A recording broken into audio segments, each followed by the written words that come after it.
नमस्कार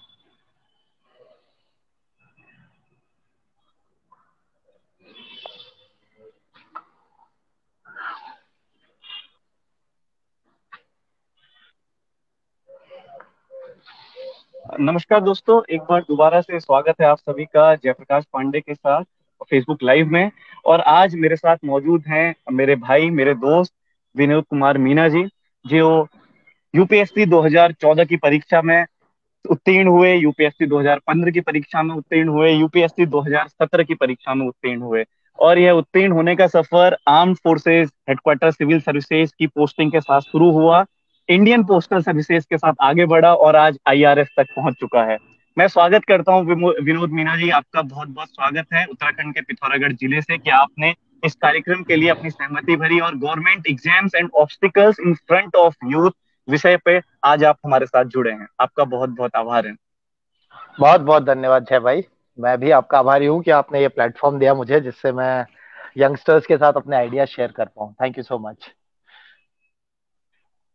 विनोद भाई का एक स्वभाव की एक विशेषता बताना चाहूंगा कि जितने भी लोग अब जुड़ना धीरे धीरे शुरू कर चुके हैं, कि आपको बहुत कम ऐसे जिसको हम कूल तरीके के ऑफिसर्स, आप लोग के जो धारणाएं नहीं होते हैं प्राय ये देखने को मिलता है। तो यही मिथ्या आप कुछ सामने टूटेगी भी और आप देख भी पा रहे हैं कि हमारे दोस्त, मेरे मित्र आप लोग के साथ आज मौजूद हैं, बट बेहद संजीदगी के साथ मौजूद हैं। बहरहाल विनोद भाई, मैं शुरू करता हूँ सफर आपके साथ। और सबसे पहला जो मेरा सवाल है वो ये है, क्योंकि अभी 12वीं का परिणाम आया है और 12वीं के जी परिणाम के बाद आपने देखा है किस तरीके से परसेंटेज की भागदौड़ में हम लोग पीछे पड़े हुए दौड़ रहे हैं। तो क्या जी 12वीं की परसेंटेज इतनी महत्वपूर्ण है? क्योंकि आप एक आईआरएस जैसा भारत की कठिनतम परीक्षा निकाल के आप वहां पहुंचे हैं, तो आपकी बात अगर उन यूथ तक पहुंचेगी, उनके माता पिता तक पहुंचेगी, टीचर्स तक पहुंचेगी, तो कहीं ना कहीं वो इस बात को समझ पाएंगे। तो मैं आपसे जानना चाहूंगा, क्या वास्तव में 12वीं कक्षा के मार्क्स इतने इंपॉर्टेंट होते हैं? जी जय भाई। तो जय भाई, मैं इस बारे में आपको बताना चाहूंगा कि मेरे 10वीं में 83.2% मार्क्स थे। उसके पश्चात मेरा जो मन था, मुझे काफी आर्ट्स पढ़ने का बहुत शौक था, ह्यूमैनिटीज में काफी इंटरेस्ट था। लेकिन पीयर प्रेशर, अगल बगल में पड़ोसी, बहुत सारे लोग, विभिन्न प्रकार के ऑब्स्टिकल्स जो आप जानते हैं, उनको ध्यान में रखते हुए घर वालों ने मुझे साइंस मैथ्स दिलाई। और बेयरली I could pass my 11th। Trust me, गणित और फिजिक्स मुझे बिल्कुल समझ नहीं आती थी। 12वीं में थोड़ा सा मेहनत करके मेरे 73-74% आए थे। बट मुझे लगता है down the lane, after entering college और ग्रेजुएशन के पश्चात, यूपीएससी का 10वीं और 12वीं से, या किसी भी सरकारी सेवा का 10वीं और 12वीं से कोई लेना देना नहीं होता है। 10वीं और 12वीं के मार्क्स जो होते हैं, वो आपको भले ही कॉलेज में एंट्रेंस दिलाने में सहायता कर सकते हैं, लेकिन जितनी भी भारत में सरकारी एग्जाम्स होती हैं, सरकार सबको इक्वल प्लेटफॉर्म प्रोवाइड करती है। भले ही उसके 51% मार्क्स हो या 99% मार्क्स हो, उन लोगों को, दोनों को इक्वल ट्रीट किया जाता है। एंड अगर आप डाटा देखेंगे गवर्नमेंट सर्विस एग्जाम्स का ओवर द टाइम, तो आपको यह, मतलब ये एक फैक्ट है कि average students are performing better than intelligent ones. अभी आप जुनैद अहमद, मेरे फ्रेंड है, 3rd रैंक आई है उनकी यूपीएससी में। उन्होंने अपनी मार्कशीट शेयर की थी, काफी ज्यादा, 55% 12th में। एक मेरे फ्रेंड है सत्यवीर सिंह, वो 10th में फेल हुए थे, उनके, उन्होंने वापस अपेयर किया। हाँ। तो ये एक बहुत बड़ा मिथ है। And there is nothing as such कि 12वीं में अच्छे मार्क्स आए हैं तो यूपीएससी करना या गवर्नमेंट एग्जाम देना इजी हो जाएगा।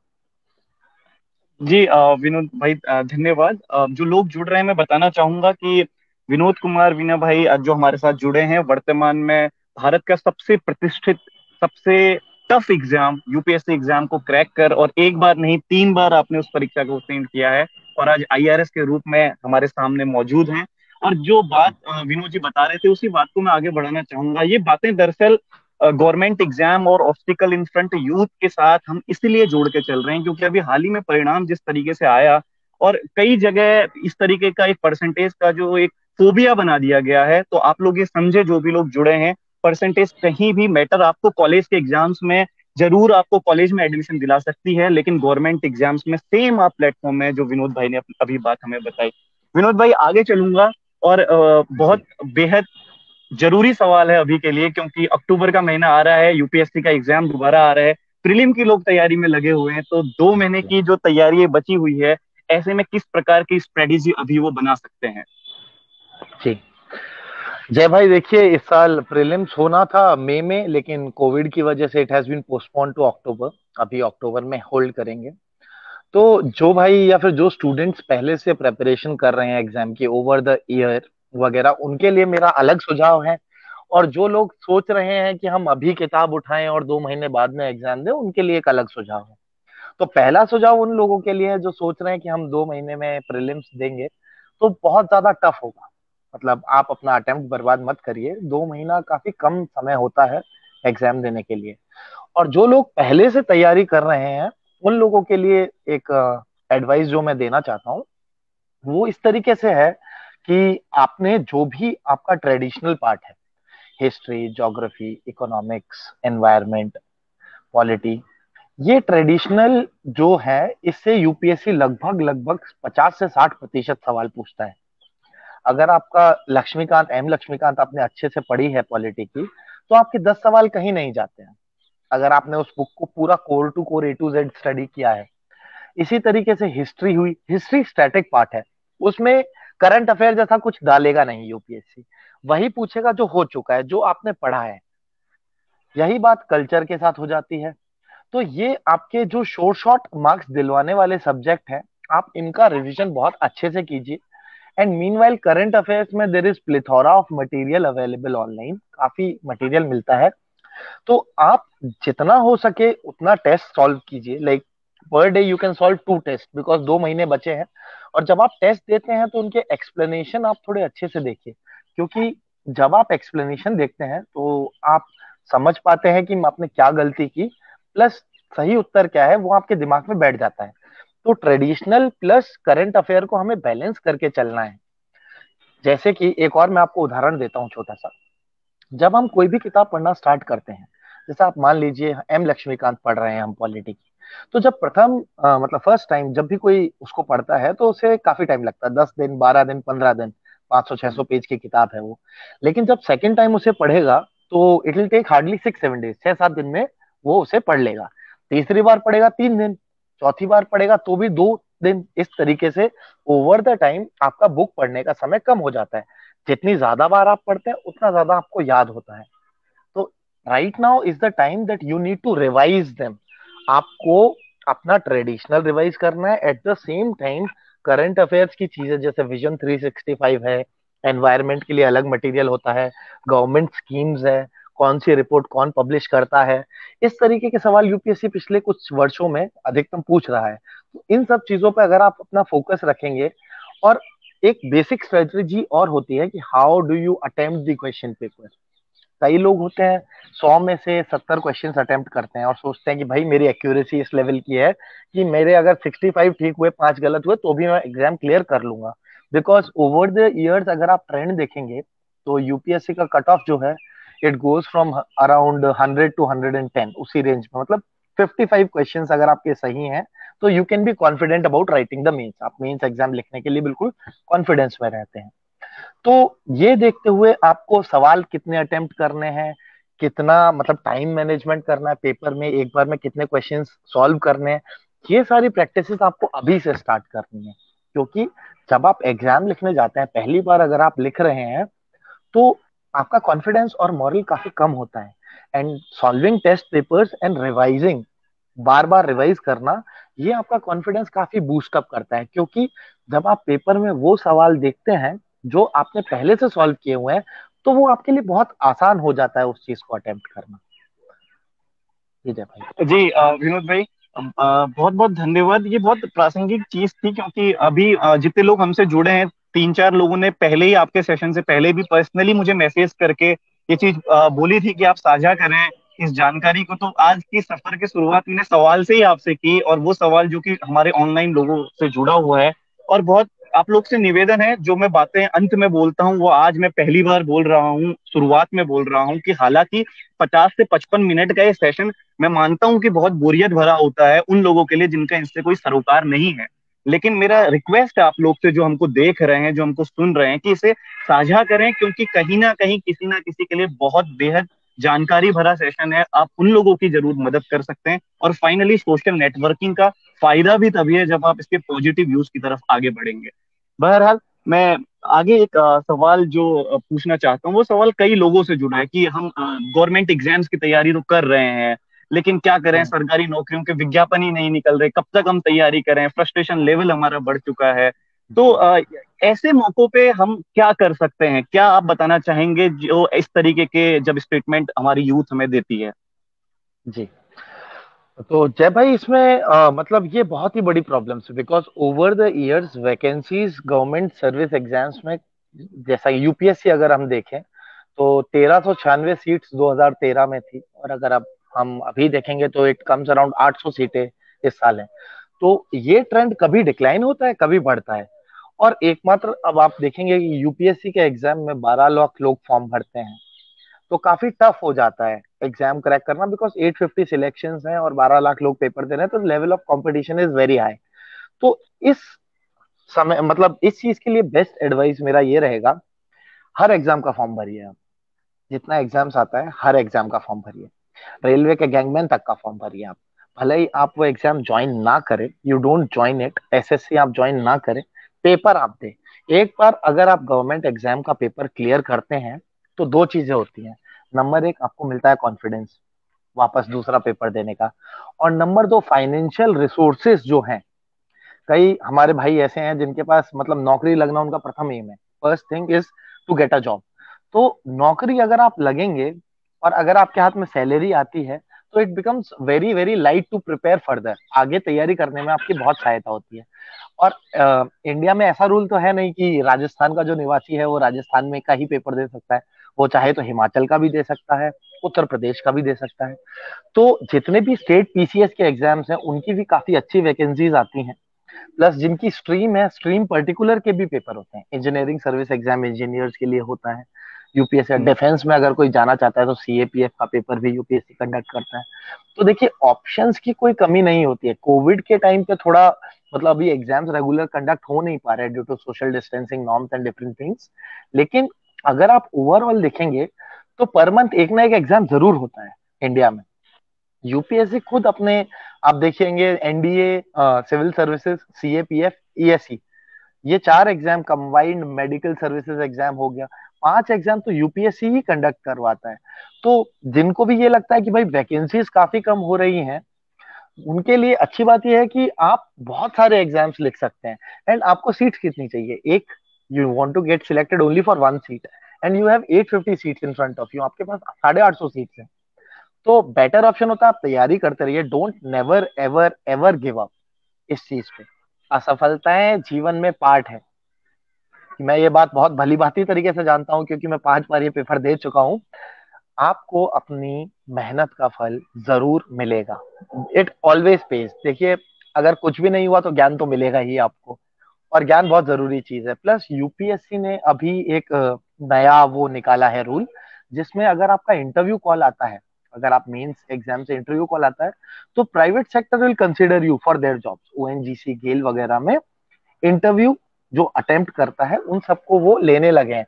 तो that is how, like if 3,500 people are writing the exam, the interview are giving the interview, तो उन 3500 लोगों को नौकरी मिलना एक तरह से तय हो गया है। तो इस बात पे आपको बिल्कुल निराश नहीं होना है। There are plethora of exams India में, प्लेथोरा ऑफ अपॉर्चुनिटीज है आपके पास। तो वैकेंसीज की कोई कमी नहीं है, बस आप मेहनत करते रहिए। जी जलन। बहुत संजीदगी के साथ विनोद भाई आपसे ये चीज जानकारी मिल रही है, और मुझे लगता है जो लोग सुन पा रहे हैं हमको अभी तक, उन लोग से दोबारा एक रिक्वेस्ट है, इस जानकारी को साझा करें मैक्सिमम लोगों तक। और हमारे बीच में क्योंकि लगातार लोग जुड़ रहे हैं, तो मैं बार बार आप लोग को बताना चाहता हूं कि विनोद भाई आज जो हमारे बीच हैं, आईआरएस हैं, और यूपीएससी का एग्जाम जो कि आप सभी लोग जानते हैं कि बहुत प्रतिष्ठित एग्जाम है, भारत की सबसे कठिनतम परीक्षा मानी जाती है, उसको आप पास किए हुए हैं। एक बार नहीं, 3 बार अलग अलग सर्विसेज आपको मिली, और लगातार एक हमें भी सीखने को ये जरूर मिलता है। आगे आने वाले सवालों में पूछूंगा कि कैसे आखिर ये स्ट्रेटेजी बनी रहती है। बहरहाल, आगे मैं आपसे जो चीज बात जानना चाहता हूँ कि अ, कब एक वो सही समय है जिस समय गवर्नमेंट एग्जाम्स की तैयारी के लिए किसी स्टूडेंट को अपनी तैयारी शुरू कर देनी चाहिए, या यूं कहें कि उसने मन बना लेना चाहिए कि मुझे इस तरफ जाना है? जी जय भाई। जय भाई, देखिए मैं अपने बारे में पहले आपको बता देता हूँ कि जैसे मैंने अपना जी। ग्रेजुएशन 2013 में कंप्लीट किया था, और जी 2013 से 2014, मतलब 2013 का जब मेरा कॉलेज एंड हुआ, मेरा लॉ स्कूल, जब मैंने लॉ का डिग्री किया, लॉ डिग्री मेरा 25 मई 2013 को मतलब कॉलेज ओवर हो गया था। एंड अराउंड जून के फर्स्ट वीक में मैंने डिसाइड किया कि मुझे सिविल सर्विस की तैयारी करनी है। तो मैंने 2013 से 2014 तक तैयारी की, 14 का पेपर लिखा तो मेरा फर्स्ट अटेम्प्ट में ही सिलेक्शन हो गया था। तो एक बहुत बड़ा मिथ है लोगों के दिमाग में कि यूपीएससी की प्रेपरेशन जो है उसके लिए आपको काफी वक्त चाहिए। अगर आप श्रद्धा से पढ़ते हैं तो 12 month is more than enough, 12 महीने काफी होते हैं। लेकिन रैंक अच्छी लाने के लिए आपको आपके कंसेप्ट काफी ज्यादा फंडामेंटली क्लियर होने चाहिए। तो अगर आप कॉलेज के लास्ट ईयर में बेसिक्स स्टार्ट कर देते हैं, जो भी एग्जाम्स का हम बेसिक्स देखते हैं, जैसे कि एनसीईआरटीज हुई आपकी, और कुछ स्टैंडर्ड बुक्स हैं जो मतलब यूपीएससी के लिए सभी रिकमेंड करते हैं। तो if you start doing it in your final year of college, so it is very beneficial. It is not only beneficial for UPSC, but it is also beneficial for other exams. तो आप अगर आपका मतलब सवाल का उत्तर इसी प्रकार से मैं देना चाहूंगा कि आपके पास काफी समय, 1 year is more than enough for preparation. लेकिन अगर आप और आसानी से एग्जाम क्लियर करना चाहते हैं तो आप अपने कॉलेज के फाइनल ईयर में ही तैयारी करना स्टार्ट कर दीजिए। And you can write the exam as soon as you get out of the college. College से निकलते हैं आप पेपर दे सकते हैं अगर आपको लगता है आपकी तैयारी बिल्कुल परफेक्ट है। एल्स आप 1 साल वापस तैयारी करके कॉलेज के पश्चात एग्जाम अटेम्प्ट कर सकते हैं। कर सकते हैं। विनोद भाई, एक और चीज देखने को आती है अक्सर, क्योंकि जितने भी एग्जाम गवर्नमेंट सेक्टर के हैं, कहीं ना कहीं एनसीईआरटी की अपने आप में एक महत्वपूर्ण भूमिका है ही है किसी भी परीक्षा के लिए। और जी जो लोग जुड़े हैं उनके लिए जानना बहुत आवश्यक है, क्योंकि कुछ लोग उनमें अभिभावक के रूप में भी हमारे सामने मौजूद हैं। तो जी एनसीईआरटी क्या बचपन से ही उस फोकस में, उस तरीके से बच्चों की तरफ एक ध्यान हम डाल सकते हैं जिससे आगे आने वाले समय में उनको तैयारी में मदद मिले? जी। देखिए जय भाई, एनसीईआरटी जो है मतलब 6ठी से 12वीं तक सीबीएसई के स्कूल्स में तो मैंडेटरी होती हैं। आईसीएसई का डिफरेंट सिलेबस होता है और स्टेट बोर्ड्स का भी डिफरेंट सिलेबस होता है ऑल टुगेदर। तो एनसीईआरटी कुछ सब्जेक्ट की ही महत्वपूर्ण होती है। आप हर सब्जेक्ट की एनसीईआरटी आपको सहायता नहीं देंगी। जैसे 12वीं का फिजिक्स केमिस्ट्री का कुछ लेना देना नहीं है यूपीएससी के एग्जाम से, साथ जहां तक देखा जाए। तो आपके कुछ सब्जेक्ट्स हैं जैसे हिस्ट्री और ज्योग्राफी, ये एनसीईआरटी आपके बेसिक्स क्लियर करने में काफी ज्यादा सहायता करती हैं। और नई एनसीईआरटी से ज्यादा महत्वपूर्ण कई सब्जेक्ट के लिए पुरानी एनसीईआरटी है जो 2006 से पहले आती थी। क्योंकि जो नई एनसीईआरटीज हैं उनको बल्क मतलब स्टूडेंट्स के ऊपर प्रेशर देखते हुए एनसीईआरटी ने अपना जो बुक्स का करिकुलम है वो बहुत कम कर दिया है। तो अगर आप अभी देखेंगे कि 12th का हिस्ट्री बुक उठा के देखेंगे अगर आप, तो उसमें थीम्स इन इंडियन हिस्ट्री करके 3 बुक्स आती हैं, 40-40 पेज की। उसको कोई भी कॉलेज का फाइनल ईयर का स्टूडेंट्स वो तीनों पुस्तकें एक दिन में समाप्त कर देगा, तीनों पढ़ के। वहीं अगर आप हिस्ट्री की जो पुरानी किताब थी अर्जुन देव सिंह वाली या राम शर्मा वाली जो बुक्स हैं पुरानी hmm. NCERT, they are very bulky, वो काफी बल्की हैं। तो उनमें आपको 300 पेज की वो एनसीईआरटी खत्म करने में 5 से 6 दिन लगेंगे, but at the same time वो आपके कंसेप्ट इस तरीके से क्लियर करेगी कि मेजोरिटी ऑफ द क्वेश्चंस को आप आराम से आंसर कर पाएंगे जहां भी हैं। तो एनसीईआरटी का भी एक अलग पैटर्न होता है। जैसे कि ज्योग्राफी की 6 से 12 तक की हमको सारी एनसीईआरटी पढ़नी है। दे आर नॉट बल्कि, ऑल्सो इतनी बल्कि भी नहीं है। मीनवाइल हिस्ट्री में आपको ऐसा नहीं करना है। हिस्ट्री में आप 11th और 12th की एनसीईआरटी पढ़िए। अब अगर हम जैसे स्कूल के बच्चे को बोले कि तुम अभी से पढ़ो ये क्योंकि तुम्हें यूपीएससी का एग्जाम लिखना, वो बिल्कुल संभव नहीं है दोस्त। क्योंकि आपका जो मेमोरी और लर्निंग पावर होता है वो रिवीजन पे डिपेंड करता है। क्योंकि हम चीजें भूल जाते हैं, ह्यूमन टेंडेंसी है, we tend to forget things. तो ओवर द टाइम आप देखिए रिवीजन महत्वपूर्ण हो जाता है। और जो बच्चा 12वीं पढ़ चुका है वो कॉलेज में तो उस चीज का रिवीजन करेगा नहीं, तो उसके बाद ही करेगा। तो इसीलिए एनसीईआरटीज का महत्व काफी ज्यादा है यूपीएससी का। In fact NCERT is one thing जो आपके कंसेप्ट बिल्कुल बेसिक से क्लियर करेगा और बहुत ही अच्छे से क्लियर करेगा। जिसने एनसीईआरटी की पुस्तकें ढंग से पढ़ी हैं उसे एग्जाम में बेसिक सवाल के उत्तर देने में कोई समस्या नहीं आएगी। और आप देख लीजिए यूपीएससी जैसा एग्जाम भी एनसीईआरटी से 15 से 20 सवाल डायरेक्टली पूछता है। बिल्कुल। तो एनसीईआरटी का जो 2 चीज है मैं आपको बताता हूँ, जो भी पेरेंट्स यहाँ देख रहे हैं मेरे वीडियो को, आप कभी फोर्स मत कीजिए बच्चों पे, कभी फोर्स मत कीजिए कि आपको क्या पढ़ना है क्या नहीं पढ़ना है। बिकॉज आप जब ग्रेजुएशन या फिर कॉलेज टाइम पे स्टूडेंट खुद अपने आप सीरियस हो जाता है कि उसे लाइफ में क्या चूज करना है, whether he wants to go in private sector या फिर उसको सरकारी नौकरी में आना है। तो एनसीईआरटी के लिए 2 महीने या 2 ढाई महीना is more than enough to study. और ऐसा नहीं है कि बहुत बोरिंग बुक्स है, वेरी इंटरेस्टिंग बुक्स जो एनसीईआरटी ने बुक्स लिखी हैं। तो एक बार आप भी सोचेंगे कि जा क्या हमने ये बुक्स पहले पढ़ी है, क्योंकि जब मैं पढ़ता था तो मुझे भी याद नहीं आता था कि क्या मैंने बचपन में ये सब कुछ पढ़ा था। पढ़िए। तो उसी प्रकार से जब आप तैयारी करें, देन जब भी आपका मन हो तैयारी करने का किसी भी एग्जाम के लिए, यू स्टार्ट विद एनसीईआरटी। बहुत बहुत धन्यवाद विनोद भाई। अभी तक अब कुछ और लोग भी जुड़े हैं और जो मैसेज पे मुझे लिख रहे हैं कि अभी कहाँ तक सेशन पहुंच चुका है, तो आप लोग को इसकी रिकॉर्डिंग भी दोबारा जारी मैं कर दूंगा और साथ ही में फेसबुक में हमारे उसमें रहेगा, तो आप लोग उसमें दोबारा देख सकते हैं। बहरहाल हम अभी तक जिन इंपॉर्टेंट इश्यूज पे बात कर चुके हैं वो ये है कि गवर्नमेंट एग्जाम्स में जिस तरीके से कमी आ रही है और पब्लिक सर्विसेज कमीशन के अलग अलग एग्जाम होते हैं। विनोद जी ने यही बताया कि आप उन एग्जाम्स को भी दीजिए, एक छोटे से छोटे एग्जाम से लेके, क्योंकि कोई भी एग्जाम छोटा तो अपने आप में कभी होता ही नहीं है, हर एक के लिए वो अलग अलग परिभाषाएं हैं। हर एक एग्जाम आप लोग दीजिए। और एनसीईआरटीज का औचित्य क्या है, लक्ष्मीकांत, हिस्ट्री की किताब, रीजन आईएएस, उन लोगों के लिए जो यूपीएससी का अभी एग्जाम दे रहे हैं, हम अभी मोटे मोटे तौर पे यहाँ तक पहुंच चुके हैं। विनोद भाई आगे की बात करूं तो तैयारी के दौरान कई बार ऐसा होता है कि मैंने आज कोई शेड्यूल बनाया है और मैं उस शेड्यूल को फॉलो ही नहीं कर पा रहा हूं। उस शेड्यूल जी में मैं लगातार 4 दिन तक पढ़ रहा हूँ, उसके हिसाब से मैंने अपना टाइम टेबल बनाया है। पांचवें छठे दिन अनायास से कुछ ऐसा हो जाता है कि मैं उसको पूरा नहीं कर पा रहा। जी तो जी इस जी। तरीके की चीजें जब हो हमारे साथ में, या कोई पारिवारिक कार्यक्रम आ जाता है या सामाजिक कार्यक्रम आ जाता है, कुछ भी ऐसी चीज जो हमें रोक देती है किसी ना किसी कारण से, तो जी ऐसे में क्या किया जा सकता है और क्या प्रोडक्टिव कर सकते हैं ऐसे समय में हम? जी। तो आप देखिए, आधा युद्ध सोचने से जीता जाता है। यूपीएससी के एग्जाम में सबसे बड़ी समस्या यही है, lack of motivation and consistency. अगर कोई भी व्यक्ति कंसिस्टेंट है तो उसके लिए एग्जाम क्लियर करना बिल्कुल हार्ड नहीं है। अब कंसिस्टेंसी की हम बात करते हैं तो इसमें दो चीजें आती है मित्र। पहली चीज तो ये है, ये मैंने मतलब जब हम 10th क्लास में थे तो आर डी शर्मा करके गणित की एक किताब आती थी। आर किताब डी आती शर्मा, पीके गर्ग, आपने है। नाम सुने होंगे ये दो हाँ हाँ बहुत हाँ, ज्यादा। ठीक है। तो पीके गर्ग के पीछे एक इतना बड़ा पैराग्राफ था। उस पैराग्राफ में लिखा हुआ था कि आपको पढ़ाई कैसे करनी चाहिए। तो मतलब मैं तो अभी भी वही फॉलो करता हूँ। उस किताब में ये लिखा था कि आप 40 मिनट से अगर आप ज्यादा पढ़ेंगे तो आपके दिमाग में चीजें कम जाती हैं, कंटिन्यूस स्टडी अगर आप करते हैं तो मेरा तो हमेशा से यही सिस्टम रहता था कि आई स्टडी फॉर 40 मिनट, फिर 10 मिनट आप इधर उधर घूम लिए, फिर 40 मिनट, फिर 10। और 3 से ज्यादा सेशन नहीं देने हैं एक साथ में, 3 से या 4। तो आप 40 40 मिनट, 160 मिनट्स, मतलब आप 3 घंटे का एक सेशन मान लीजिए इस प्रकार से।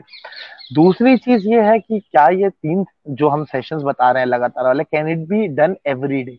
तो it is very hard to study every day continuously, and we are humans, we are not supposed to do that, we cannot do that. तो जैसा कि मैं और मेरा जो रूममेट था तैयारी के दौरान, अभी वो एसडीएम है राजस्थान में, रविकांत सिंह। तो हमारा नियम ऐसा था कि हम मंडे टू फ्राइडे पढ़ते थे, और सैटरडे संडे हमारा जो भी ग्रुप था, पीयर ग्रुप जो था, उनके साथ बैठ के आराम से एंजॉय करते थे। कोई खाना बना लेता था, बातें होती थी अलग अलग। तो हमारा रहता था कि हम संडे फ्राइडे, आप नाइट मान लीजिए, सैटरडे और संडे 2 दिन का हम थोड़ा सा लाइट लेते थे, लेकिन मंडे टू फ्राइडे वो पूरी कमी हम पूरी कर देते थे। और क्या होता है कि इसमें एक और चीज आती है, कई लोग दिन में पढ़ना प्रेफर करते हैं, सुबह पढ़ना प्रेफर करते हैं, कई लोग रात को पढ़ना प्रेफर करते हैं, लेट नाइट। तो it completely depends upon you. दूसरी बात यह है कि 18 घंटे पढ़ूंगा तो ही एग्जाम क्लियर होगा, वरना कुछ नहीं। मिथ है, बहुत बड़ा मिथ है। You do not require 18 hours. अगर आप, आवर्स क्या है, आवर्स का मतलब ये है कि देखिए आपके पास मोटा सिलेबस होता है, तो उसको फिनिश करने के लिए आपको समय की आवश्यकता होती है। तो ऐसा नहीं है कि जैसे आप 16 घंटे एक ही पुस्तक को लेके बैठे रहेंगे तो यूपीएससी हो जाएगा, नहीं, आपको वो समाप्त करनी है किताब। और किताबें बल्कि होती हैं थोड़ी, जैसे कि मैं आपको लक्ष्मीकांत का ही उदाहरण दे देता हूँ। लक्ष्मीकांत में कुछ 600 700 पेज है। अब रीडिंग स्पीड हर किसी की उन पे डिपेंड करती है, स्वयं पे। जैसे कि मैं 10 से 15 पेज पर आवर पढ़ लेता था, कई लोग 5 से 6 पेज पढ़ पाते हैं। तो इट डिपेंड्स अपॉन एवरीवन। तो आपको एक ओवरऑल गोल लेके चलना है कि भाई 700 पेज की किताब कितने दिन में आप समाप्त कर सकते हैं। तो हम उस हिसाब से 10 दिन 12 दिन वो आप लेके चलिए प्लान। और आप हमेशा एक बात ध्यान रखिए, जैसे आप अपने आप खुद समझ सकते हैं कि whether you can study one subject continuously और you want to study mix subjects. जैसे कि मुझे सिर्फ पॉलिटी ही पढ़नी है या मुझे 5 घंटे पॉलिटी पढ़नी है, 3 घंटे ज्योग्राफी पढ़नी है, वो आप पर कंप्लीटली डिपेंड करता है। बट दो छोटी सी चीजें इसमें ये आ जाती है कि आप अपना लीजर टाइम दीजिए, जो भी आपकी लीजर एक्टिविटी है वो परफॉर्म कीजिए। Stay connected with your family during your preparation. Stay connected to whoever you like, या फिर आपकी लाइफ में जो भी है उनसे कनेक्टेड रहिए, क्योंकि वो एक मोटिवेटिंग फैक्टर की तरह एक्ट करता है। और बिना मोटिवेशन के एग्जाम क्लियर करना काफी हार्ड हो जाता है। और आप कंपटीशन और मोटिवेशन दो चीजें जब आप देखते हैं तो it becomes really easy. Competition in sense, जैसे कि आप अपने साथ वाले स्टूडेंट्स को देखते हैं कि भाई ये 10 घंटे पढ़ रहा है तो मैं 6 घंटे क्यों पढ़ रहा हूँ, मुझे भी 10 घंटा पढ़ना चाहिए। एक बात ये होती है। दूसरी बात, आप जब एंजॉय कर रहे हैं और आपके साथ एंजॉय करने वाले 3 सीरियस एस्पिरेंट्स हैं, तो आपके मन की टेंशन जो है, मंडे से फ्राइडे का जो पूरा प्रेशर है, इट गोज अवे। वो आपका 1 या 2 दिन में, सैटरडे संडे में चला जाएगा, या फिर एक दिन में चला जाएगा। It completely depends upon you. तो बेसिक स्ट्रेटेजी आपकी यही है, take care of your health, sleep well. 8 घंटे से कम नींद मैंने अपनी लाइफ में कभी नहीं लिया। 8 घंटे से कम नहीं सो सकता हूँ। लोग कहते हैं 3 घंटा सोना है, 4, नहीं नहीं नहीं। आप आराम से सोइए। The quality sleep which you have will help you. जितना आप ज्यादा अच्छी नींद लेंगे उतना ही आपके लिए आगे प्रेपरेशन में काफी हेल्प करेगा। और दूसरी बात है, आप जब भी सेशन दे रहे हैं, मतलब आई विल एडवाइस कि 40-45 मिनट्स का सेशन दीजिए। उसके बाद में आप थोड़ा सा पीछे से, बुक के पीछे कुछ क्वेश्चंस होते हैं on the same topic which you can solve and which you can cover. आप उनके आंसर्स देख सकते हैं। गिव अप करने वाला जो है, बिल्कुल अपने आप को मोटिवेटेड रखिए, कभी गिव अप नहीं करना है। And study continuously, take break responsibly. पढ़ना ढंग से, एंजॉय ढंग से करना है, किसी चीज में कोई कमी नहीं छोड़नी है। जी विनोद भैया। भाई, काफी मिथ आपने इन बातों में तोड़े हैं। चाहे वो नीट को रिलेटेड हो, चाहे वो लगातार स्टडी का जो हम एक मेथोडोलॉजी अपनाए हुए हैं कि 16 घंटे पढ़ना है। और अक्सर घंटे में ही बात यूपीएससी की तैयारी के दौरान होती है कि आज मैंने 16 घंटा पढ़ा, कल मैंने 15 घंटा पढ़ा। तो मुझे लगता है जी हमारे देखने वाले लोगों इसको समझेंगे, इसकी जरूरत को समझेंगे। और दोबारा मैं निवेदन करना चाहूंगा अपने साथ के जितने लोग हमसे जुड़े हैं। विनोद मीना भाई आईआरएस हैं, आज हमारे साथ जुड़े हैं। Government exams and obstacles in front of youth विषय पे हमारे साथ जुड़े हैं, अपनी बातों को रख रहे हैं। और आप लोग इनको शेयर करिए इस जानकारी को। हालांकि ये संभव है और सही भी है कि आप बोल सकते हैं कि यूट्यूब में आज आपको सारी जानकारी अवेलेबल मिलेगी, ये मैं मानता हूँ। लेकिन एक जो डायरेक्टली संवाद के लिए हमने एक प्लेटफॉर्म बनाया, और लगातार पिछले 4-5 कार्यक्रमों में हम एक प्लेटफॉर्म डेवलप कर रहे हैं कि आप लगातार संवाद कर सकें।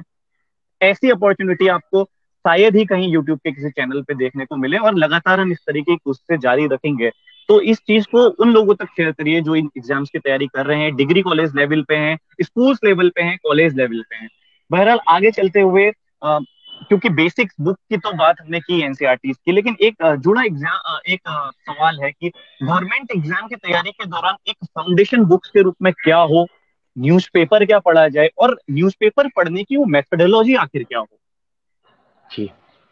तो जय भाई, मैं आपको इस बारे में काफी एक विस्तृत आंसर देना चाहता हूँ, काफी जी। डिटेल्ड आंसर देना चाहता हूँ। ठीक है।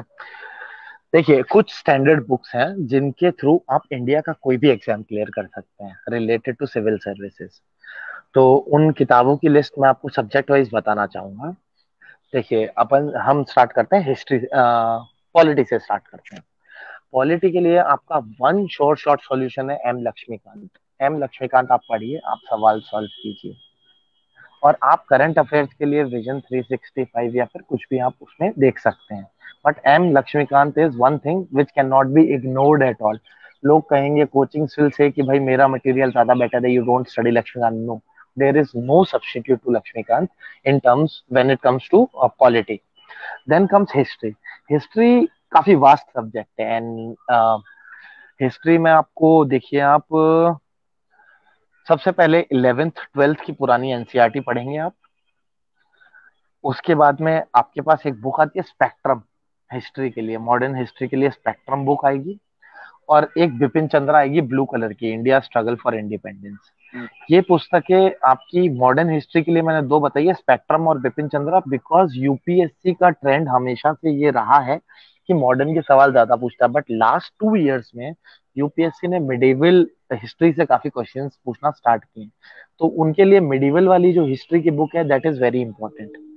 मेंस में अलग चीजें आ जाती हैं, प्रीलिम्स के लिए बुक सेट डिफरेंट होता है। जैसे वर्ल्ड हिस्ट्री का प्रीलिम्स में कोई लेना देना नहीं है, but at the same time world history जो है वो काफी मेंस में उससे क्वेश्चंस आते हैं 3 से 4। तो आप वर्ल्ड हिस्ट्री के लिए नॉर्मल लॉ की किताब पढ़ सकते हैं, और एनसीईआरटी आती है 12th की, बट वो काफी ज्यादा बल्कि है। If you can study that, that is well and good. If you can not study it, then you can go for normal law. Normal law is a very standard and good book for this thing. Ancient history के लिए मैंने आपको बताया आप NCERT पढ़िए, because ancient history और culture के mix questions आते हैं। कल्चर के लिए वन स्टॉप सॉल्यूशन आपके पास है नितिन सिंघानिया की बुक। नितिन सिंघानिया की आर्ट एंड कल्चर की बुक आती है टाटा मैग्रो हिल्स पब्लिकेशन की, यू कैन स्टडी दैट। ये आपका हो गया है हिस्ट्री का। ज्योग्राफी में आप 6 to 12 तक की एनसीईआरटी पढ़ेंगे। जीसी ल्योंग, होचे ल्योंग करके एक बुक आती है, आप वो पढ़ेंगे। और आप कोई भी माजिद हुसैन या फिर कोई एक स्टैंडर्ड बुक पढ़ सकते हैं, but at the same time आपको भारत का नक्शा आपके सामने लगाना है, और एटलस को आपको रोज रिवाइज करना है। एटलस पढ़ने का भी एक अलग तरीका है, एंड काफी ज्यादा डिटेल्ड हो जाएगा, तो that we can discuss over the time. Later. आपको मैप्स, रिवर्स, यस, ये सब कुछ आपको देखना पड़ेगा उसमें से। ज्योग्राफी का यही डायमेंशन आता है। ज्योग्राफी में जनरली दो तरीके के क्वेश्चन पूछता है, एक तो फिजिकल ज्योग्राफी से पूछता है, और एक आपके कंसेप्ट पूछता है, भाई एयर प्रेशर क्या है, या क्लाउड्स कैसे फॉर्म होते हैं। तो ये दोनों आपके जहां तक है इन दो बुक से कवर्ड हो जाएंगे। 11th की जो मैंने आपको बुक्स बताई, 11th 12th की ज्योग्राफी की बुक्स हैं जो न्यू एनसीईआरटी है। और हिस्ट्री वाली जो एनसीईआरटी मैंने बताई थी, दैट वर ओल्ड एनसीईआरटीज। ठीक है। अब अगला सब्जेक्ट आता है इकोनॉमिक्स। इकोनॉमिक्स में आप रमेश सिंह पढ़ेंगे। Ramesh Singh will clear your concept, but at the same time आपके जो बेसिक कंसेप्ट हैं उनके लिए मृणाल के वीडियोस यू कैन वॉच, क्योंकि मृणाल सर काफी बहुत अच्छा पढ़ाते हैं, he clears the concept in a very nice way. At the same time you have to study newspaper and you have to keep your concept clear, कि भाई repo rate, reverse repo rate, CAR, इन सब में क्या difference है। तो वो सब आपको हमेशा मालूम होना चाहिए। बेसिक्स गलत नहीं करना है हमको, हमारा कोई एग्जाम नहीं रुकेगा कहीं भी। इकोनॉमी में आप इकोनॉमिक सर्वे आता है, उसका भी आप रीडिंग दे सकते हैं। अब आपका सब्जेक्ट बचा है एनवायरनमेंट। एनवायरनमेंट के लिए शंकर आईएएस की बुक आती है स्टैंडर्ड, जो आपके कंसेप्ट क्लियर करेगी। Eight the same time current affairs के लिए जो भी मटेरियल मार्केट में आ रहा है, विजन आता है, जीके टुडे आता है, ये सब कुछ आपको प्रीलिम से 3 से 4 महीना पहले मटेरियल मिल जाता है। आप इस मटेरियल से उसको रिवाइज कर सकते हैं। बाकी साइंस एंड टेक जहां तक है, साइंस एंड टेक में आप कहीं से भी आप साइंस एंड टेक के बेसिक क्वेश्चंस जो हैं वो सॉल्व करेंगे, उससे ऊपर नहीं पूछा। प्रीवियस ईयर्स के क्वेश्चन आप जरूर देखिए कि भाई प्रीवियस ईयर में क्या पूछा है साइंस एंड टेक से। और बेसिक पूछेगा कि रेनबो के स्पेक्ट्रम के कलर्स पूछ लेगा, ब्लड ग्रुप्स के बारे में पूछ लेगा। तो these are the normal questions कि भाई hepatitis B, hepatitis C, normal जो वायरस चल रहे हैं उनके बारे में भी काफी पूछने लगे हैं ये लोग। तो 3 से 4 सवाल आप एक्सपेक्ट करिए। बाकी artificial intelligence, science and tech में लेटेस्ट डेवलपमेंट से ज्यादा क्वेश्चन आते हैं। Plus space has also emerged as one of the important topics in civil services exam. तो स्पेस से रिलेटेड स्टफ जितना भी आप नासा की वेबसाइट पे देख सकते हैं। नासा की वेबसाइट पे आपको काफी भली भांति उनके जितने भी मिशन हैं उन सब के बारे में आपको काफी पता लग जाएगा, भाई वहां से कहें। एक रिपोर्ट्स पब्लिश करती हैं भाई, world economic outlook IMF publish करता है। तो इस तरीके से आपको ये देखना पड़ेगा कि कौन सी रिपोर्ट कौन पब्लिश करता है। इसकी भी एक लिस्ट आती है कॉम्प्रिहेंसिव 200-250 की। वो आप अपने रूम में, वॉशरूम में, कहीं भी आप लगा लीजिए, सुबह शाम उसको 10 मिनट देखेंगे तो 2-3 महीने में आपको रट जाएगा वो सब कुछ। ये करंट अफेयर से रिलेटेड है। अब रही न्यूज़पेपर पढ़ने की बात, आपका सेकंड क्वेश्चन जो है, देखिए न्यूज़पेपर का सबसे इंपॉर्टेंट पेज कौन सा होता है। कई लोग मुझे बोलते हैं एडिटोरियल, कई कहते हैं ये वो। न्यूज़पेपर का सबसे इंपॉर्टेंट पेज होता है फर्स्ट पेज, तभी तो वो फर्स्ट पेज है, वरना उसको फर्स्ट पेज क्यों रखते हैं वो लोग? राइट। तो देखिए, अब विकास दुबे शॉट डेड, ये यूपीएससी कभी नहीं पूछेगा। या फिर कुछ भी ऐसा रिलेटेड जो चल रहा है, UPSC will ask you about disqualification of MLA, right. Rajasthan government में जो चल रहा है। यूपीएससी आपको कभी भी इधर उधर की जो आलतू फालतू न्यूज है, म्यूनिसिपल कॉर्पोरेशन ने आज ये किया, इसका उद्घाटन हुआ, वो सब कुछ कुछ नहीं। इकोनॉमिक सेशन आप पढ़िए, इकोनॉमी का सेशन आपको अपडेट रखेगा हमेशा, और बार बार कंसेप्ट क्लियर करता है। हिंदू या इंडियन एक्सप्रेस, दो न्यूज़पेपर बहुत अच्छे हैं इंडिया में। आप स्पोर्ट्स का पेज इग्नोर कर सकते हैं जहां जहां तक है, until and unless it is about awards or some, like ground breaking reality which can be important during your essays. आप एडिटोरियल पढ़ेंगे, editorial will help you in improving your writing skills. आपकी राइटिंग स्किल्स को editorial काफी अच्छा कर देता है। And trust me, never ever spend more than 45 minutes on newspaper. आप चाहो तो पूरा दिन भी लगा सकते हो, न्यूज़पेपर ऐसी चीज है, पर 40 मिनट से ज्यादा आप देंगे नहीं। एक एडिटोरियल पढ़ा, इकोनॉमी का सेक्शन पढ़ा, ओवर द ग्लांस दिया, what ever you feel important कि भाई कोई बर्ड कंजर्वेशन का उन्होंने नया कुछ बनाया है, इकोलॉजी से related something is there, economy से some new government scheme has come up. So all these things are important. International relations का एक पेज आता है, तो that is important from mains perspective, not from the prelims perspective. Prelims में भी कभी कभी इंटरनेशनल ग्रुपिंग के बारे में दे कैन आस्क कि भाई इसका हेडक्वार्टर कहाँ है, BRICS bank, SCO, but all of them are current affairs related stuff. तो उस तरीके से आप न्यूज़पेपर में 40 मिनट दीजिए, एंड एक कॉपी रख लीजिए छोटी सी आपके साथ में। और आप चाहे तो अखबार की कटिंग काट के उसमें पेस्ट कर लीजिए, अगर आपका लिखने का ज्यादा मन नहीं करता तो आपको रिवाइज करते time it will be very helpful. आप अंडरलाइन कर लीजिए, न्यूज़पेपर में काट के उसको चिपका लीजिए कॉपी में। तो एग्जाम से जस्ट पहले या मेंस में ये चीज काफी हेल्प करती है। प्रीलिम्स पॉइंट ऑफ व्यू से न्यूज़पेपर विल गिव यू जो आइडिया न्यूज़पेपर देता है, वही विजन वगैरह के करंट अफेयर्स में भी आ जाता है। तो आप चाहें वैसा कर सकते हैं। बाकी विजन पढ़ने, मतलब विजन 365 या फिर जो भी अभी करंट अफेयर्स का मटेरियल आ रहा है along with newspaper, it becomes a revision कि भाई ये तो मैंने अखबार में ही पढ़ा था, ये वापस रिवाइज हो रहा है। तो newspaper should be for 40 minutes, 4 section, science and tech, IR, economy, government schemes, और आपका ये एडिटोरियल, दैट इज इट। आप इस तरीके से न्यूज़पेपर को डिवाइड कीजिए। Try to improve your vocabulary, vocabulary बहुत इंपॉर्टेंट है मेंस एग्जाम में। आप अगर सिनोनिम्स यूज करेंगे तो it will be very good. आप एक डेड स्कीम भी लिख सकते हैं, आप मोरीबंड स्कीम भी लिख सकते हैं। मोरीबंड स्कीम आप लिखेंगे तो it sounds pretty better compare to dead scheme. So this is how it is done, Jack. Vinod, जो आपने चीजें बताई, मैं एक बार क्योंकि लोगों का अलग अलग टाइमिंग पे लोग जुड़ रहे हैं, तो फिर भी मैं एक बार मैंने नोट डाउन किया हुआ है जो विनोद भाई ने अभी हमें चीजें बताई। और पॉलिटी के लिए आप लोग लक्ष्मीकांत को प्रेफर करें। और करें कहने का मतलब ये, आप करने को कुछ भी कर सकते हैं, लेकिन ये जो मैं बात आज आपको बोल रहा हूँ कि सेलेक्टेड लोग जो हमारे से जुड़े हुए लोग हैं, जिनको हमने देखा है, जो अपनी डायरेक्टली चीजें वो जेन्युइनली तरीके से बता रहे हैं कि हमने ये किया है, तो आप लोग गो थ्रू कर सकते हैं। और पॉलिटी के लिए लक्ष्मीकांत, विजन 365 आप करेंट के लिए, हिस्ट्री के लिए 11 12 की ओल्ड एनसीईआरटी, और स्पेक्ट्रम बिपिन चंद्रा आपकी मॉडर्न इंडिया के लिए, मिडाइवल इंडिया की आप बुक रेफरेंस ले सकते हैं।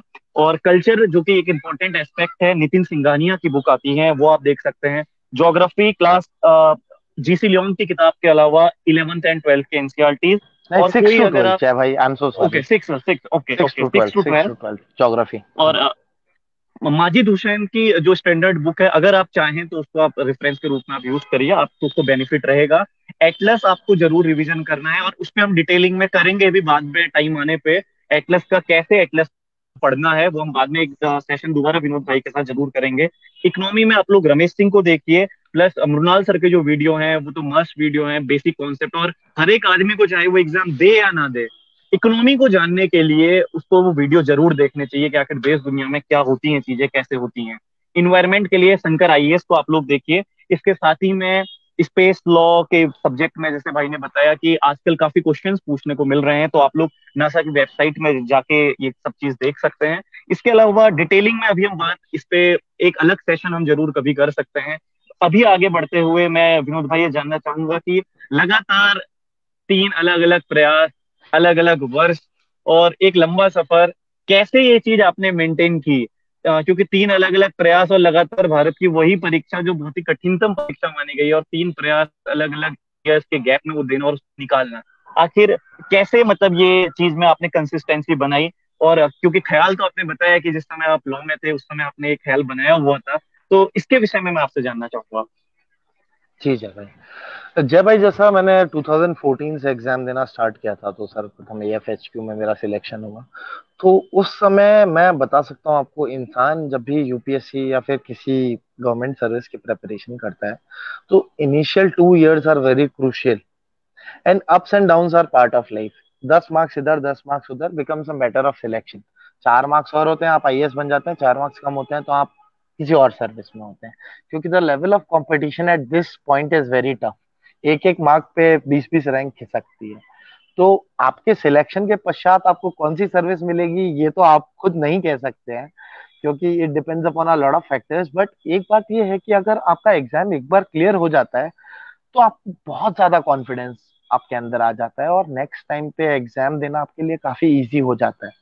और प्लस एक डेडिकेशन, और आपको हमेशा ये लगता है कि यार I can perform better next time, I can perform better next time.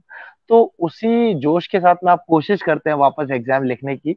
But frankly speaking from my perspective, personal मैं आपको बताना चाहता हूँ कि आपका फर्स्ट और आपका सेकंड अटेम्प्ट आपके बेस्ट अटेम्प्ट होते हैं। देयर इज नथिंग, क्योंकि after a period of time it becomes quite, मतलब सैचुरेशन आ जाता है आपकी प्रेपरेशन में। आपको वही किताब अगर आप 20 बार पढ़ेंगे तो आपको फिर उसके बाद में इच्छा नहीं करेगी वो पढ़ने की।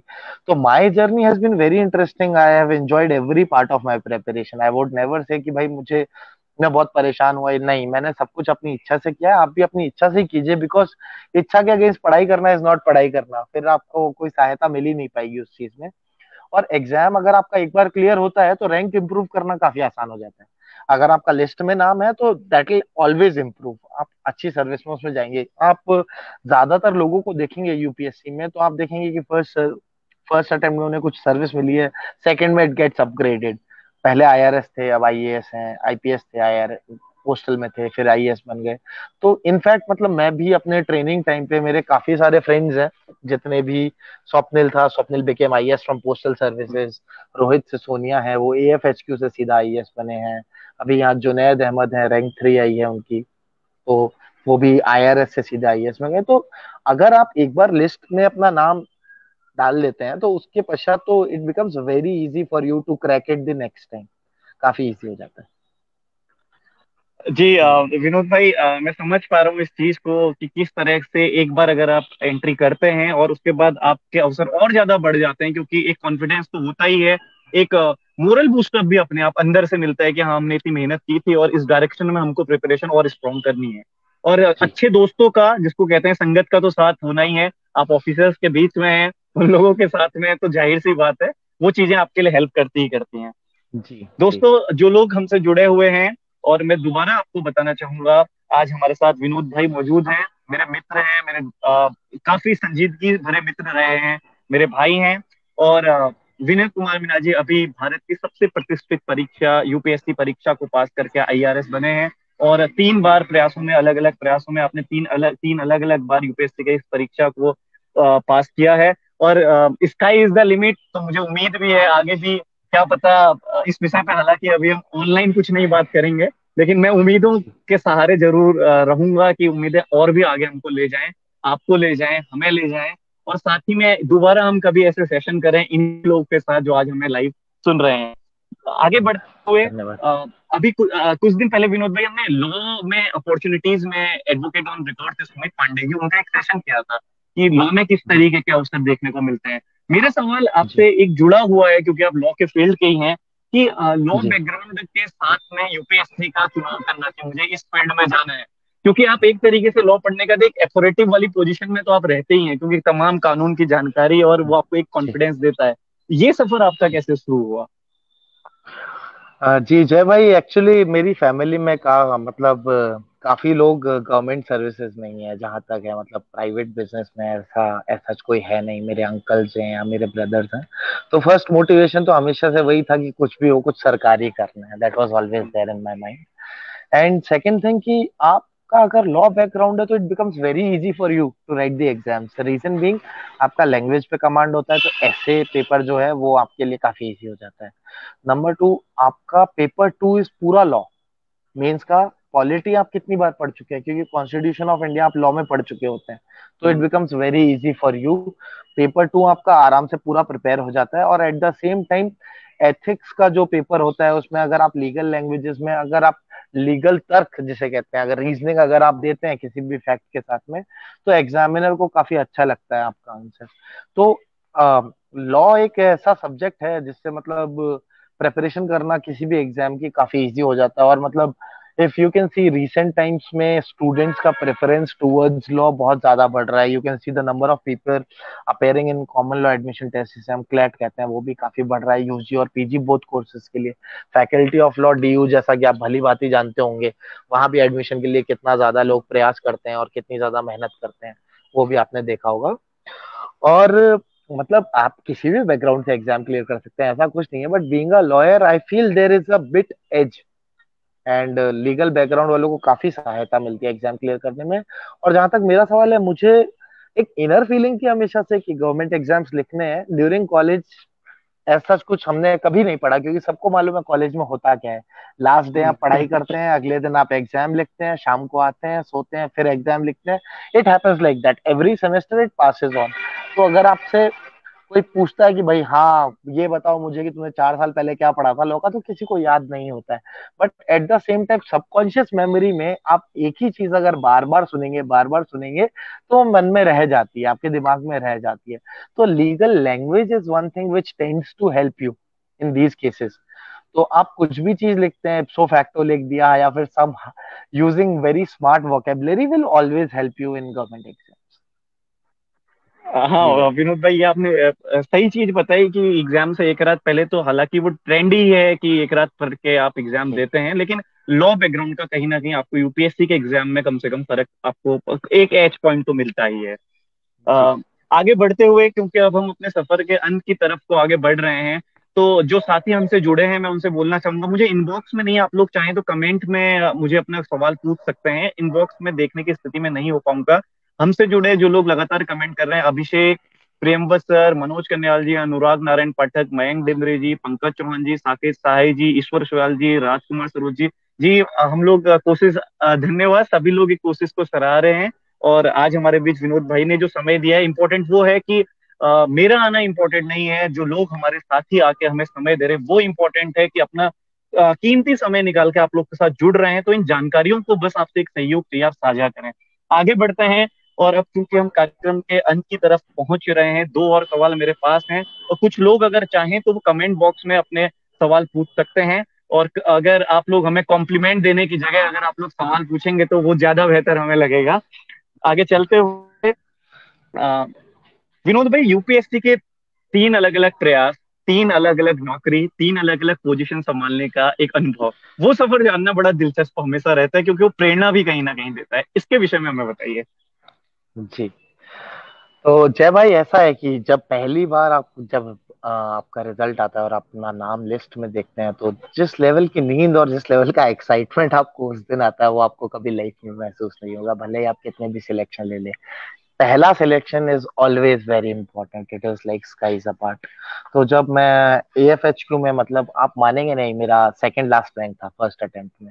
क्योंकि इतना ज्यादा गाइडेंस करने वाला उस जमाने में हमें कोई नहीं था कि आपको क्या पढ़ना है मेंस के दौरान।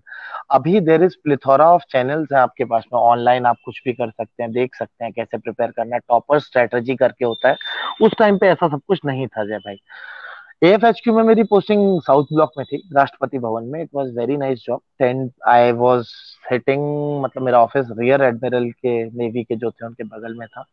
आई had like my own canteen card, I could buy stuff from canteen. I use to go office, आराम से मेट्रो में ऑफिस जाता था, क्योंकि प्रिपेयर कर रहा था मुखर्जी नगर में, तो I use to go from Mukherjee Nagar to my office. Meanwhile मतलब मेरा सफर एएफएचक्यू में काफी कम रहा था, बिकॉज फरवरी 2015 में मैंने वहां ज्वाइन किया था, 2016 में। और उसी टाइम में इंटरव्यू भी दे चुका था। और जैसे ही मैंने एएफएचक्यू ज्वाइन किया था, उसके 2-3 महीने बाद मेरा रिजल्ट आ गया था, और मुझे पोस्टल सर्विस मिल गई थी, जो मैंने दिसंबर में ज्वाइन की। उस समय भी मैं एग्जाम लिख रहा था, तो एग्जाम लिख के फिर मैंने पोस्टल सर्विस ज्वाइन की। और उस साल मेरा मेंस नहीं हुआ था।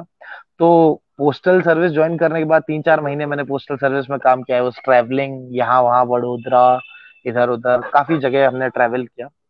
और फिर मुझे लगा कि like I can really realise my potential better by writing the exam one more time. तो मैंने वहां से एक्स्ट्रा ऑर्डिनरी लीव लिया 1 साल का पूरा, पोस्टल सर्विस से अगले साल तक के लिए। वापस से मैं राजेंद्र नगर आया और मैंने तैयारी शुरू की।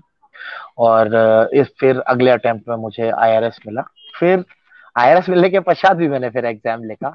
और फिर आईआरएस जब मैंने ज्वाइन किया था अभी 2018 में, जब मैंने दिसंबर में ज्वाइन कर लिया था, 2019 लास्ट ईयर जनवरी में फिर से मुझे इंटरव्यू कॉल आया था, and I could not clear the interview last year.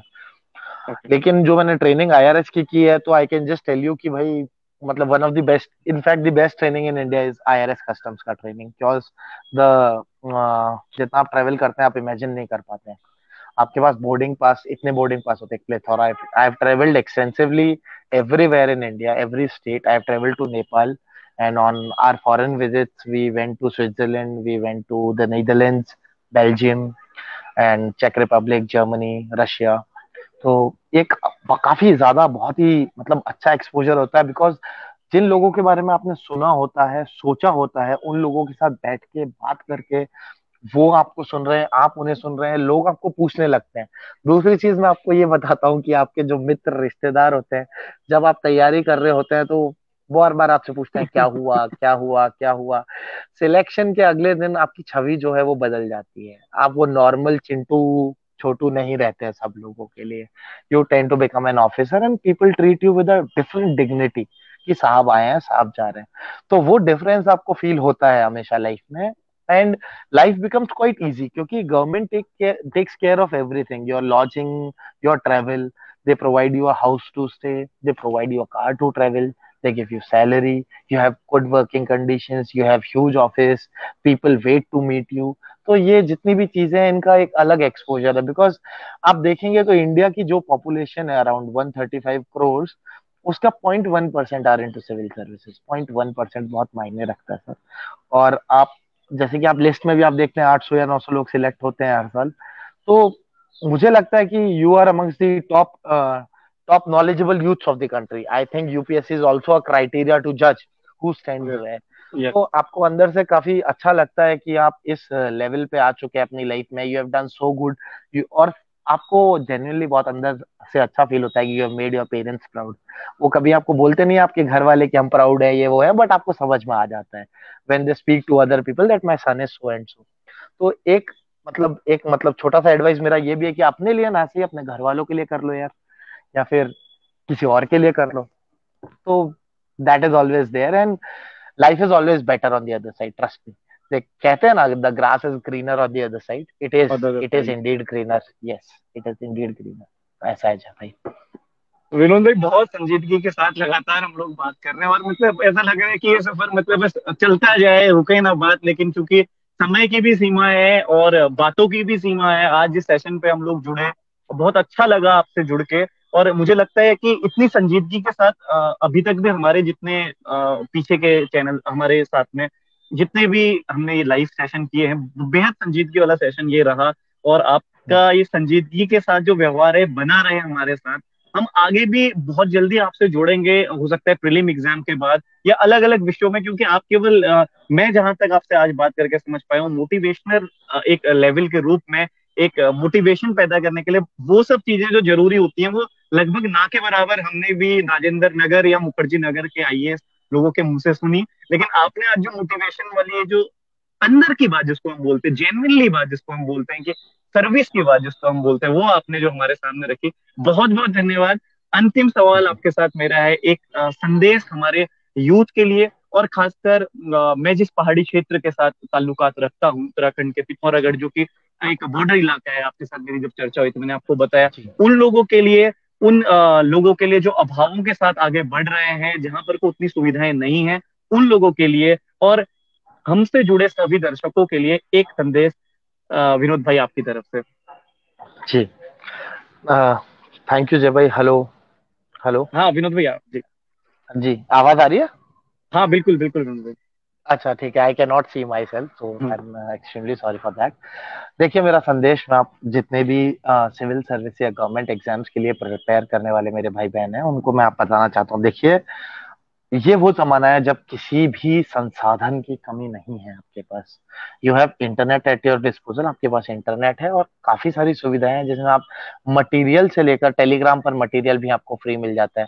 दो चीजें आप हमेशा ध्यान रखिए। एक तो आपकी लाइफ का मोटिवेशनल फैक्टर, आपको क्यों करना है सिविल सर्विस, इस सवाल को आप रोज अपने आप को रिमाइंड कीजिए दिमाग में कि मैं ऐसा क्यों कर रहा हूँ और मेरा ये करने से क्या बदलाव आएगा या क्या चेंज आएगा। अगर आप लोगों को बोलने के लिए बोल सकते हैं कि I want to change the society, I want to do this do that, 1% लोग ही वो चीज जेन्युइन बोलते हैं। सबके अलग रीजंस होते हैं टू गेट सिलेक्टेड। आप अपना रीजन खुद ढूंढिए कि आपको सिलेक्ट क्यों होना है। दूसरी चीज, डरना, एक डर जेन्युइनली आता है कि क्या अगर मेरा सिलेक्शन नहीं हुआ तो मैं क्या करूंगा, वो आप डर निकाल दीजिए। ठीक है। इंसानों का ही निकलता है, हम में से ही कुछ लोग पास करते हैं, कुछ क्लियर करते हैं। सब मेहनत और डेडिकेशन का सवाल है। अगर आप श्रद्धा से पढ़ रहे हैं तो इस दुनिया में कोई भी नहीं है जो आपको ये एग्जाम क्लियर करने से रोक सके, ट्रस्ट मी। आपको बस कंसिस्टेंटली और अपने मन से पढ़ना है। अगर आप फोर्सफुली पढ़ेंगे तो देर नहीं हो पाएगा। अगर आपको ऐसा लगता है कि मुझे घर वाले कह रहे हैं तुम तैयारी कर लो और आपका मन नहीं है, तो मत कीजिए। इट इज बिकॉज यूपीएससी की तैयारी पूरी जवानी खराब कर देती है, ट्रस्ट मी, ये बात मैं सच बोल रहा हूँ आपको। आपका कॉलेज से निकलने के बाद सिलेक्शन कब होता है ये आपको भी नहीं मालूम होता है। होपफुली मैं तो सबका चाहता हूँ कि पहले या दूसरे अटेम्प्ट में ही सबका सिलेक्शन हो जाए, लेकिन आप जब कंटिन्यूसली एग्जाम्स लिखते हैं, 3 से 4 साल आपकी लाइफ के गायब हो जाते हैं। आप बहुत चीजें सेक्रीफाइस करते हैं, लेकिन आप बहुत कुछ सीखते भी हैं। तो मेरा आप सब लोगों के लिए मैसेज एक ही रहेगा, डोंट गिव अप। इस चीज में अगर आप लगे रहेंगे ना, इट विल पे ऑफ। और इतनी नौकरियां हैं इंडिया में, इतनी नौकरियां हैं, there is no dearth of it. Yes, no dearth about it, you just have to continuously study and keep the focus on yourself. बहुत बहुत धन्यवाद विनोद भाई। और जिस तरीके से आपने हमें समय दिया, मुझे उम्मीद है कि भविष्य में भी हम जुड़ेंगे और इस तरह और भी एक सेशन करेंगे।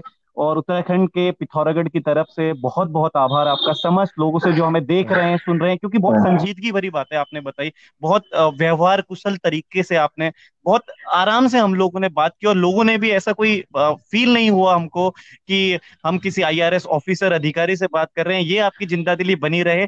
बहुत बहुत धन्यवाद विनोद भाई।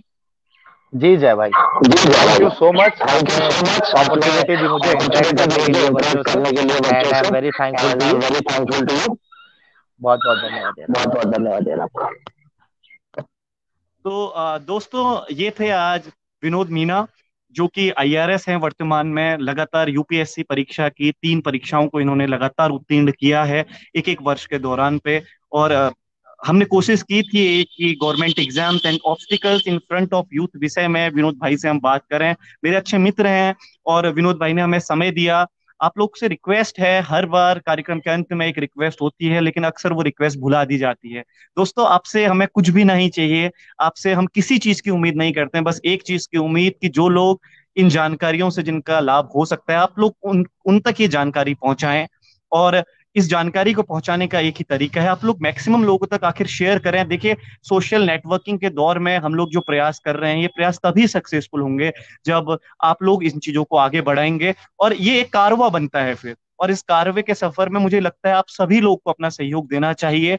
जल्दी ही मिलेंगे दोबारा से करियर से जुड़ी बातों को लेते हुए, और जैसा कि मैंने पिछली बार भी बताया, सामाजिक मुद्दों और विषयों पे भी हम काम करेंगे। बहुत लोग हमें पर्सनल मैसेजेस पे जो ये बात कहते हैं कि आप सामाजिक विषयों पे भी काम करिए, मैं उन लोगों से रिक्वेस्ट करूंगा कि आप लोग कमेंट बॉक्स में भी ये सब लिखना शुरू करिए। और ये सब चीजें हमें प्रोत्साहन तो देता ही देता है, कॉन्फिडेंस भी देता है कि हाँ, हम लोग एक सही डायरेक्शन में, भले ही ये प्रयास छोटे हैं, भले ही इसमें तकनीकी खामियां हैं, भले ही नेटवर्क की खामियां, लेकिन हम लोग एक कोशिश कर रहे हैं, और इन कोशिश में आप लोग भी अपना साथ दीजिए। ये भारत के ही नहीं, आपके क्षेत्र के ही नहीं, वरन एक इंसानियत के भी आगे बढ़ने की तरफ प्रभावी प्रयास होंगे। क्योंकि जिस तरीके के कार्यक्रम लगातार दिल्ली यूनिवर्सिटी एडमिशन की अगर आप बात करें, अपॉर्चुनिटीज आफ्टर बीटेक की आप बात करें, अपॉर्चुनिटीज इन लीगल फील्ड की अगर आप बात करें, और आज government exams and obstacle in front of youth, ये 4 विषयों पे जो हमने काम किया है, और जिस तरीके की फैकल्टी, खुद से सिलेक्टेड लोग हमारे बीच में आके इस तरीके की बातों को रख रहे हैं, तो आप लोगों से यही रिक्वेस्ट है कि अधिकतम लोगों तक इसको शेयर करें। 1 घंटे का सेशन बोझल जरूर होता है, बहुत ज्यादा दिक्कतें होती हैं, लेकिन निवेदन यही है, सही आदमी तक अगर आप इस जानकारी को पहुंचाएं, उस तक शेयर करें, तो यकीन मानिए ये 1 घंटे का सफर उस आदमी के लिए बहुत लाभकारी होगा। दोबारा मिलेंगे फिर से किसी और विशिष्ट उपलब्धि को लेके चलने वाले किसी साथी के साथ यूथ ओरिएंटेड प्रोग्राम में। तब तक के लिए नमस्कार, बहुत बहुत शुक्रिया।